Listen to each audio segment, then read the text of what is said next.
Hace más de 2000 años, alguien construyó una máquina capaz de seguir los movimientos del cielo y anticipar eclipses. Con engranajes de bronce. Con una manivela. Sin electricidad. Sin ordenadores. Y luego desapareció. Quedó hundida en el fondo del mar durante siglos, convertida en un bloque corroído que casi nadie habría mirado dos veces. Hasta que apareció un engranaje. Y ahí empezó uno de los mayores misterios tecnológicos de la antigüedad. Se llama mecanismo de Anticitera. Y cuanto más sabemos de él, más difícil resulta verlo como una simple curiosidad arqueológica. Hoy vamos a repasar 10 cosas que no sabías del mecanismo de Anticitera. Una máquina construida en el mundo griego hace más de 2000 años, tan compleja que durante mucho tiempo costó incluso aceptar lo que realmente era. Y quizá lo más inquietante no sea que existiera, sino preguntarse cuántas cosas parecidas pudieron existir, y no llegaron hasta nosotros. Empezamos. Se construyó hace más de 2000 años. No hablamos de la Edad Media, ni del Renacimiento, ni de una época en la que ya hubiera relojes mecánicos sofisticados por toda Europa. Hablamos del mundo griego antiguo. El mecanismo se fabricó aproximadamente entre los siglos II y a.C. Y eso es lo que desconcierta. Porque dentro había un sistema de engranajes de bronce diseñado para representar ciclos astronómicos con una precisión sorprendente. No era una pieza decorativa. No era una maqueta. Era una máquina. Y durante mucho tiempo se repitió que no volveríamos a ver una complejidad mecánica comparable en Europa hasta muchos siglos después. No significa que toda la tecnología desapareciera de golpe. Pero sí que este tipo de mecanismo parece haber sido excepcional. Una rama de conocimiento que, por alguna razón, no dejó una descendencia clara. Apareció en un naufragio. Y casi por casualidad. En 1900, unos buceadores de esponjas encontraron un antiguo barco hundido cerca de la isla griega de Anticitera. El pecio estaba cargado de objetos, estatuas, piezas de lujo, cerámicas y restos de un cargamento que había quedado atrapado bajo el mar durante alrededor de 2000 años. Entre todo aquello apareció un bloque de bronce corroído. Nada especialmente espectacular a primera vista. Imagínate sacar del fondo del mar estatuas antiguas y, al lado, encontrar una especie de piedra verdosa rota. Lo normal sería prestar atención a las estatuas. Pero aquella cosa aparentemente fea guardaba algo dentro. Engranajes. Y eso iba a cambiar completamente la historia. En 1902 alguien vio algo que no encajaba. Un engranaje. El arqueólogo Valerios Estais observó que uno de los fragmentos contenía una rueda dentada. Y ahí saltaron todas las alarmas. Porque una cosa es encontrar bronce antiguo. Y otra encontrar una pieza mecánica de precisión dentro de un objeto que llevaba 2000 años bajo el agua. Al principio costaba incluso entender qué estaban viendo. Un aparato antiguo con engranajes finos no encajaba demasiado bien con la imagen que se tenía de la tecnología griega. Y cuanto más se estudiaba, peor encajaba. Porque no había un engranaje. Había muchos. Solo conservamos fragmentos. El mecanismo no apareció entero. Nos llegó roto, corroído y deformado por siglos bajo el mar. Hoy se conservan decenas de fragmentos, algunos grandes y otros diminutos. Y eso convierte su reconstrucción en una especie de rompecabezas infernal. Imagina intentar entender un reloj moderno si dentro de 2000 años alguien encuentra solo unas cuantas piezas oxidadas, media esfera y 2 tornillos. Ahora añade inscripciones en griego antiguo. Y hazlo sin tener otro aparato igual con el que comparar. Eso es, más o menos, lo que llevan haciendo investigadores durante más de un siglo. Cada nueva radiografía, cada escaneo y cada inscripción leída añade otra pieza. Pero todavía no tenemos toda la máquina. Y quizá nunca la tengamos. Tenía al menos 30 engranajes de bronce. Y aquí es donde deja de parecer un objeto raro y empieza a parecer directamente absurdo para su época. Los investigadores han identificado alrededor de 30 engranajes conservados o inferidos en el sistema. Dientes pequeños. Ruedas encajadas. Relaciones matemáticas entre unas y otras. Todo pensado para que, al mover una parte, otras giraran siguiendo ciclos astronómicos concretos. No era simplemente giras esto y aquello también gira. La gracia estaba en cuánto giraba cada rueda respecto a las demás. Ahí estaba el cálculo.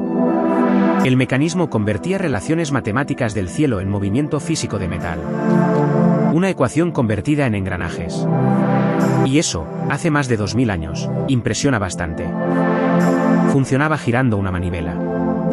Nada de batería. Nada de enchufe. Nada de pantalla táctil. Tú movías el mecanismo. Al girar la manivela, los engranajes avanzaban y con ellos cambiaban las indicaciones astronómicas del aparato. Podías moverlo hacia adelante o hacia atrás para representar fechas diferentes. Eso significa que no era solo un objeto que enseñaba cómo está el cielo hoy. Era una máquina para explorar ciclos. Girabas. Y el cielo mecánico avanzaba contigo. Es difícil no imaginar a alguien hace 2000 años usando aquello mientras explica dónde estará la luna dentro de meses o cuando podría producirse un eclipse. Un planetario de sobremesa. Pero hecho de bronce. Mostraba el sol, la luna y sus ciclos. El mecanismo podía representar la posición del sol y la luna a lo largo del calendario. También incorporaba información sobre las fases lunares. Y aquí aparece uno de esos detalles maravillosos de la ingeniería antigua. La luna no se mueve por el cielo a una velocidad perfectamente uniforme. Su movimiento aparente cambia. Y el mecanismo incluía soluciones mecánicas para aproximar esas irregularidades. Es decir, quien diseñó aquello no se limitó a poner dos agujas girando. Intentó reproducir un cielo real. Con sus ciclos. Con sus irregularidades. Con sus problemas. Eso requiere astronomía. Pero también matemáticas. Y después alguien tuvo que convertir esas matemáticas en dientes de bronce que realmente funcionaran. Podía anticipar eclipses. Y esta es probablemente la función que más parece magia si la sacas de contexto. El mecanismo incluía un dial relacionado con el ciclo de Saros, un ciclo astronómico de algo más de 18 años que permite prever la repetición aproximada de eclipses.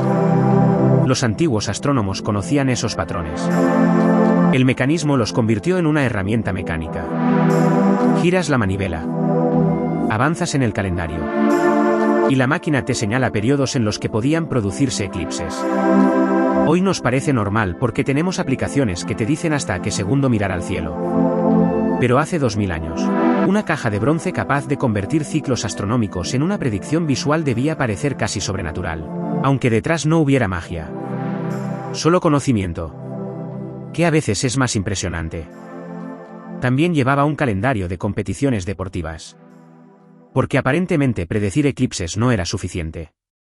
El mecanismo incluía ciclos relacionados con grandes juegos del mundo griego, entre ellos los Juegos Olímpicos. Y me encanta este detalle. En la misma máquina tenías el cielo y el deporte. Eclipses. Fases de la luna. Calendarios. Y competiciones. Era una forma de organizar el tiempo cósmico y el tiempo humano dentro del mismo objeto. Algo así como tener astronomía y calendario deportivo en el mismo dispositivo. Solo que sin notificaciones diciendo: tu equipo juega en 10 minutos. Tenía algo parecido a un manual de instrucciones. El mecanismo estaba cubierto de inscripciones. Textos diminutos grabados sobre sus placas que explicaban parte de su funcionamiento, de sus escalas y de los fenómenos que representaba. Es decir, no bastaba con construir una máquina increíble. Alguien pensó: más vale explicar cómo funciona esto. Y dejó el manual escrito en la propia máquina. Más de 2000 años después, esas inscripciones son una de las mejores pistas que tenemos para reconstruir qué hacía el mecanismo. Y aquí aparece la parte más humana de toda la historia. No sabemos con certeza quién lo diseñó. No conocemos el taller exacto. No sabemos cuántos aparatos parecidos llegaron a existir. Solo tenemos fragmentos. Pero en esos fragmentos hay dientes, números, palabras y decisiones. Las huellas de una persona que sabía perfectamente lo que estaba construyendo. El mecanismo de Anticitera no demuestra que los antiguos tuvieran tecnología imposible. Demuestra algo mucho más interesante. Que eran capaces de hacer cosas mucho más sofisticadas de lo que a veces imaginamos. Y también nos recuerda algo incómodo. El progreso no siempre va en línea recta. A veces una tecnología aparece. Funciona. Se pierde. Y 2000 años después la encontramos oxidada en el fondo del mar intentando entender cómo demonios la hicieron. Si te ha gustado, dale like. Suscríbete a Palantir Curio IFS y dime en comentarios qué otra tecnología antigua quieres que investiguemos.